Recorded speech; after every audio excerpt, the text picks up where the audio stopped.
Welcome. It's a beautiful day here at the Leica Farm. Thanks for coming out today to witness the mock line strike, brought to you by the Iowa Pipeline Association as part of their continued efforts to promote damage prevention and safety awareness. And that is what we'll be presenting today. We'll be focusing on damage prevention and safety. We'll present two scenarios, the first of which will focus on the proper way to plan for and execute an excavation in Iowa. We'll also present a scenario showing you, depicting the wrong way to plan for and implement an excavation in Iowa. All right then, let's get started. We're ready to begin the proper way to plan for and conduct an excavation in Iowa.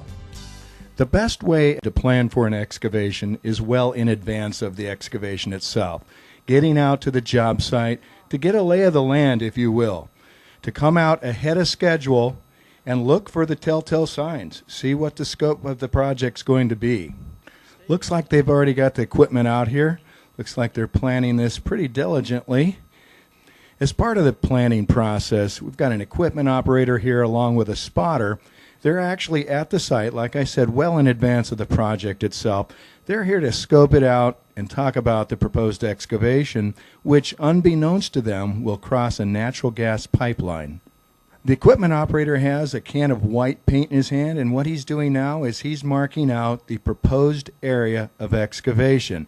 This is what we refer to as white lining. This is an important communications tool. This really makes it clear for the locators. Excavators need to also be aware of their surroundings, and that's why it's a good idea to come out and scope the project out. Here you can see there are pipeline markers, and it's hard to see, but there's actually a valve in the ground over to the right of the personnel here. Those are clear indicators that there are underground facilities present.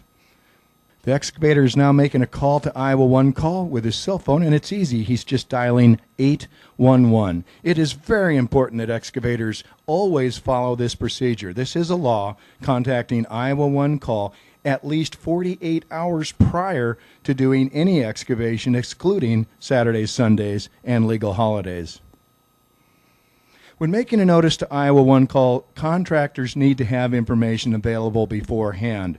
When doing an excavation within a city, you'll need to know the street address, you'll need to know the name and address of the excavator's telephone number, the type and extent of the proposed excavation, whether the discharge of explosives is anticipated, the date and time the excavation is to begin, the precise location of the excavation on the property, and the name of the housing development and property owner if known. Now, it's a little bit different outside of a city. You'll have to know the county, township, range, and section number, along with the name and address of the excavator's telephone number, the type and extent of the proposed excavation, whether the discharge of an explosives is anticipated, the date and time the excavation is to begin, and again, the precise location of the excavation on the property. Looks like they've done everything diligently. Now that they've completed their on-site planning beforehand and made that required notice to Iowa One Call, the excavators are actually free to leave the site and attend to their other projects.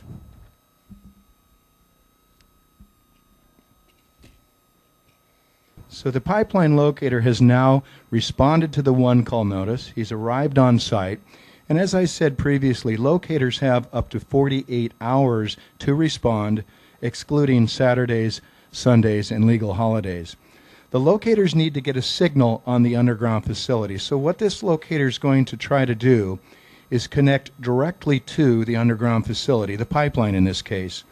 And with that valve, he should have access to it. Now, in the event a locator cannot access the facility directly, they'll use their equipment to put a slight electrical charge into the ground, and that way they can pick up a signal as to where that structure is in the ground.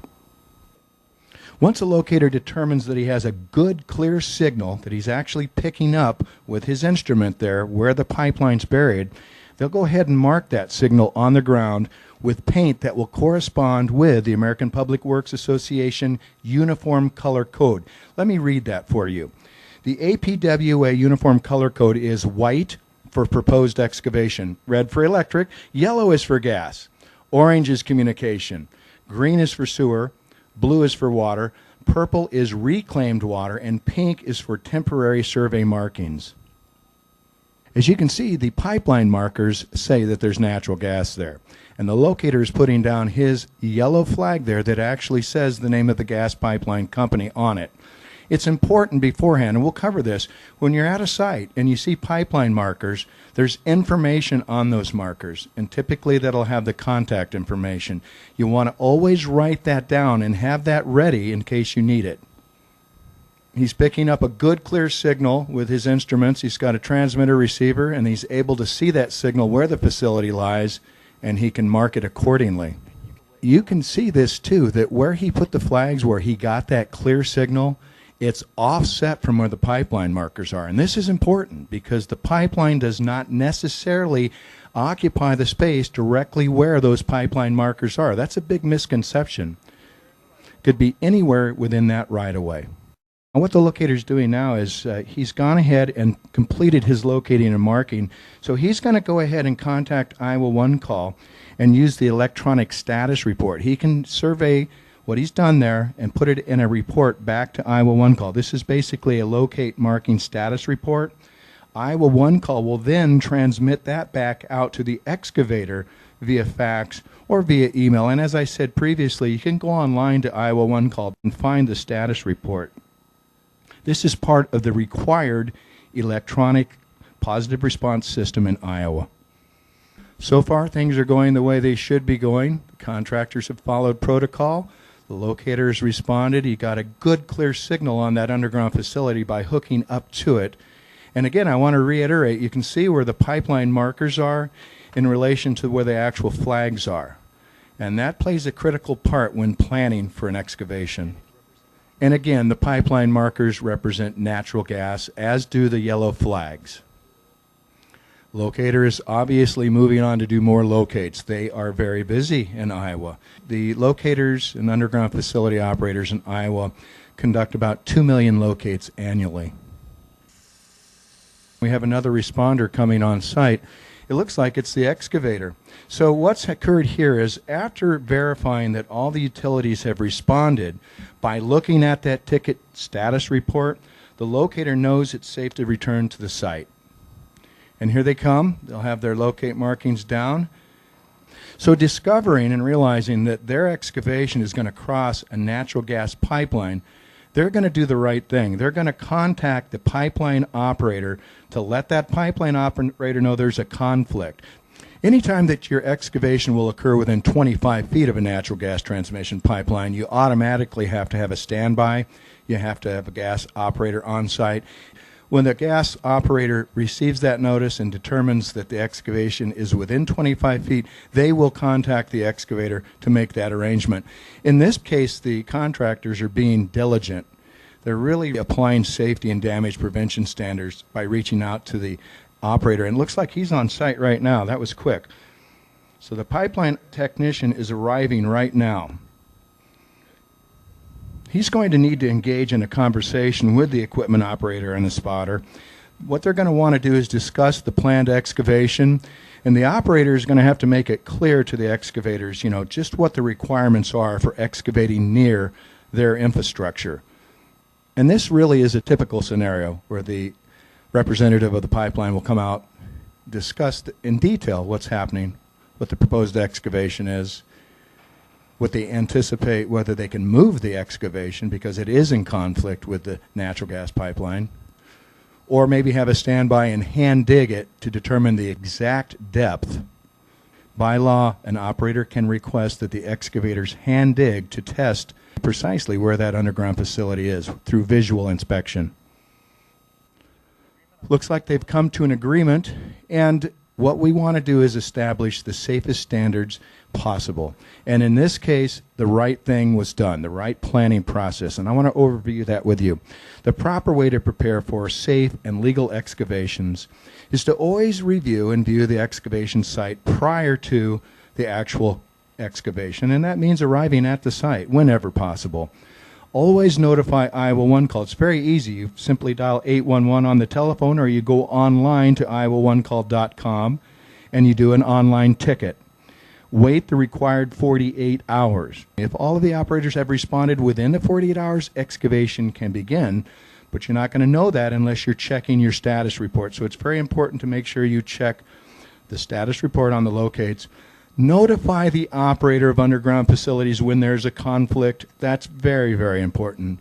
And always, always observe your surroundings and proceed with caution.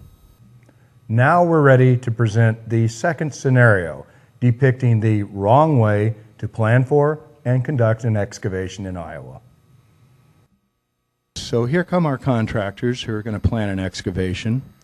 And in this situation, these contractors are planning a new drainage line installation that will, unbeknownst to them, cross a natural gas transmission pipeline.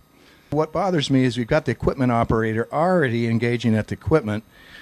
The contractor, you know, it looks like he's making a fundamental mistake here, because what he's doing, it looks like he's trying to line up where the pipeline is based on the pipeline markers. That approach is dangerous and it's inaccurate. As we've discussed previously, pipelines don't necessarily run straight between pipeline markers. That can be buried anywhere in the right-of-way. Furthermore, markers, flags, and paint don't show the diameter, exact location, depth, or pressure of a pipeline. These contractors are preparing to do the actual excavation without making that required notice to Iowa 1 call. Evidently, they would rather gamble and risk the consequences instead of waiting for the proper locate markings. And there are severe consequences. There's the danger of actually digging into the pipeline. There's the liability. This is really nonsense. They're actually putting a bucket in right where the pipeline occurs. Oh my, the worst case scenario has just occurred. They've struck a natural gas pipeline. This is a serious scenario.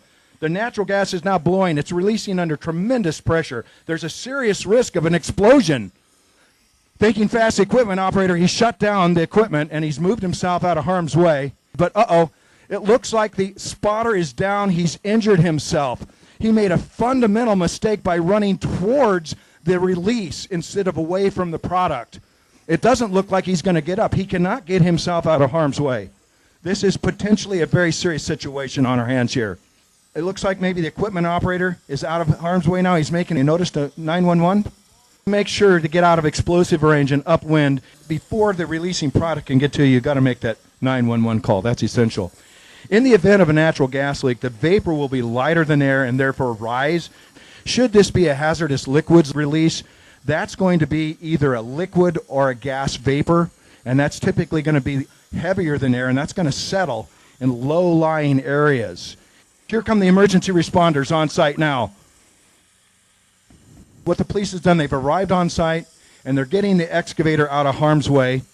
They're going to have to get that excavator to a safe location, secure the site, and gather as much information about the situation as possible. They're likely going to have to close down roads and access areas. The spotter is still in a bad situation. He's unable to get himself out of harm's way. You've got escaping product under tremendous pressure. I hear the sirens. There could be an explosion at any minute. We got the fire department on hand right now. They got to quickly assess the situation, set up a command post, assign emergency directives, and they've got to be wearing their protective equipment, all of it, to make sure they're safe. They're going to have to communicate promptly with the equipment operator, and they're going to have to get that spotter out of harm's way.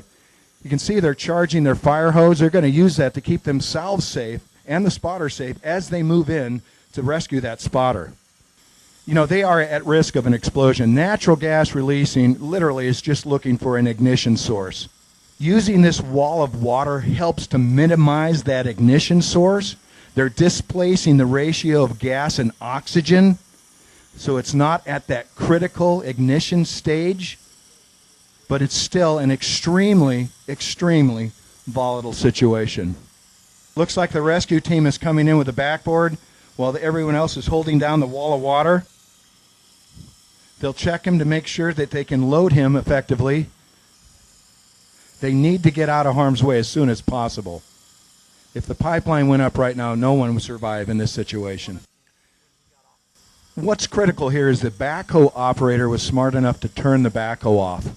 That itself would be an ignition source. It probably would have gone up by now.